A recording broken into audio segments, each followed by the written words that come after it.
ਜ਼ਾਰਾ ਤੁਹਾਨੂੰ ਪਤਾ ਚੱਲਿਆ ਉਹ ਆਪਣਾ ਦੋਸਤ ਨਹੀਂ ਸੀ ਰਾਣਾ ਉਹਦੀ ਨਾ ਤਲਾਕ ਹੋ ਗਈ ਹੈ। ਹਾਏ ਕਿਹੜਾ ਜ਼ੁਲਮ ਕੀਤਾ ਸੋ ਵਿਚਾਰੀ ਦਾ ਜੁਮਾ 8 ਦਿਨ ਛੋਦੀ ਦੇ ਵਿਆਹ ਨੂੰ ਹੋਏ ਨੇ ਹੱਥਾਂ ਦੀ ਮਹਿੰਦੀ ਵੀ ਨਹੀਂ ਲੱਥੀ ਹੋਣੀ। ਹਾਂ ਜ਼ਾਰਾ ਵੈਸੇ ਆਪਸ ਦੀ ਗੱਲ ਹੈ ਅਸਦ ਇਹ ਜਿਵੇਂ ਭਾਈ ਪਹਿਲੂ ਹੁੰਦੇ ਨਾ ਵਿਆਹ ਤੋਂ ਐਵੇਂ ਵਿਆਹ ਤੋਂ ਬਾਅਦ ਹੋਣ ਨਾ ਤੇ ਘਰ ਵਸੇ ਵਸਾਏ ਰਹਿਣ।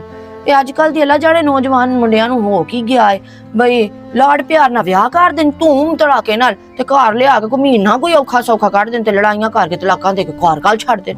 ਲੇਕਿਨ ਇੰਜ ਵੀ ਤੇ ਹੋ ਸਕਦਾ ਹੈ ਨਾ ਜ਼ਾਰਾ ਕਿ ਜਿਵੇਂ ਇਹ ਘਰ ਆ ਕੇ ਸਹੁਰਿਆਂ ਤੇ ਆਪਣਾ ਅਸਲੀ ਰੂਪ ਵਿਖਾਉਂਦੀਆਂ ਨੇ ਐ ਅਗਰ ਇਹ ਵਿਆਹ ਤੋਂ ਪਹਿਲੇ ਇਹ ਰੂਪ ਵਿਖਾਣ ਤੇ ਮੈਂ ਨਾ ਸ਼ਾਇਦ ਸ਼ਾਦੀਆਂ ਹੋਣ ਹੀ ਨਾ।